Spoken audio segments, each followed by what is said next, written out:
स्वागत है आपका। आप मेरे चैनल पर नए हो तो मेरे चैनल को सब्सक्राइब ज़रूर करें और मेरा पूरा सहयोग दें। आपका सहयोग ही मुझे प्रेरणा देता है और ज़्यादा अच्छी कहानियाँ बना सकूं। चलिए आज की कहानी शुरू करते हैं। सास बहू का रहस्य। गांव में सुमित्रा देवी का परिवार बहुत प्रतिष्ठित था। उनका इकलौता बेटा अर्जुन शहर में नौकरी करता था। जब अर्जुन की शादी कविता नाम की एक सुंदर, शिक्षित और आत्मविश्वासी लड़की से हुई तो पूरे गांव में चर्चा होगी। शुरुआत में सब कुछ अच्छा लग रहा था। कविता के घर में आते ही सुमित्रा ने उसे अपनी बेटी की तरह अपनाने की कोशिश की, लेकिन धीरे धीरे रिश्तों में कड़वाहट पनपने लगी और इसके पीछे की असली वजह किसी को समझ नहीं आ रही थी। अर्जुन की शादी के कुछ महीने बाद ही सुमित्रा को लगने लगा कि कविता घर के नियमों और परंपराओं को नज़रअंदाज कर रही है। हर रोज़ छोटे छोटे झगड़े होने लगे जो धीरे धीरे बढ़ते जा रहे थे। सुमित्रा को लगता था कि कविता जानबूझकर उसकी बातों को अनदेखा कर रही है। वहीं कविता को महसूस होता कि सास उसे बिना किसी वजह से टोकती रहती है। अर्जुन दोनों के बीच फंसा हुआ था और सोच रहा था कि आखिर यह सब क्यों हो रहा है। अचानक घर में कुछ अजीब घटनाएं होने लगी। कभी सुमित्रा की चूड़ियाँ अपने आप टूट जाती, कभी रसोई में रखे बर्तन अचानक गिर जाते। सुमित्रा ने कविता पर शक करना शुरू कर दिया। उसे लगता था कि कविता किसी अनजान इरादे से यह सब कर रही है।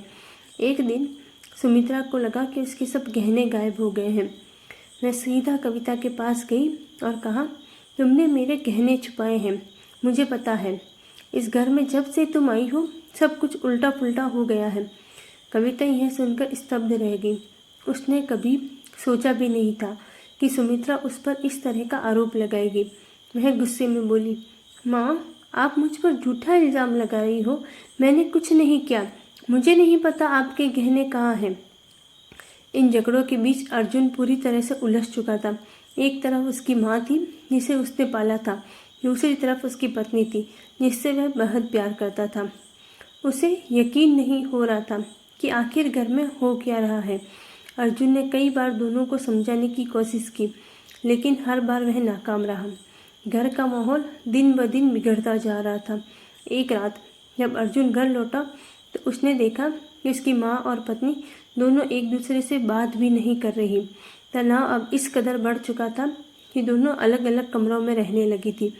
अर्जुन ने सोचा, अगर मैंने कुछ नहीं किया तो मेरा परिवार टूट जाएगा। एक दिन सुमित्रा ने फैसला किया कि वह कविता को घर से निकाल देगी।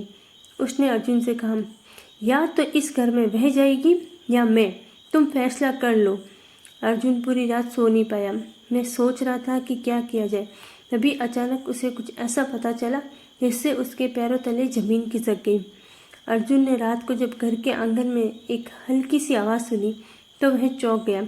वह धीरे धीरे उस आवाज़ के पीछे गया। जब उसने दरवाज़ा खोला तो देखा कि एक अजनबी आदमी घर के अंदर चोरी करने की कोशिश कर रहा था। अर्जुन ने उसे पकड़ लिया और पुलिस को बुलाया।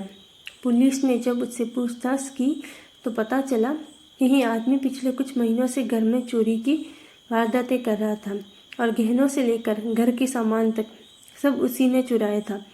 सच सामने आते ही सुमित्रा को अपनी गलती का एहसास हुआ। उसने बिना किसी सबूत के अपनी बहू पर आरोप लगा दिए थे।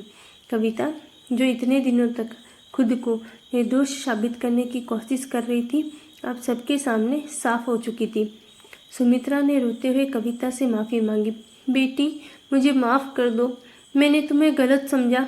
मैंने कभी सोचा भी नहीं था यह सब कोई बाहरी आदमी कर रहा होगा। कविता ने भी सुमित्रा को सांत्वना दी।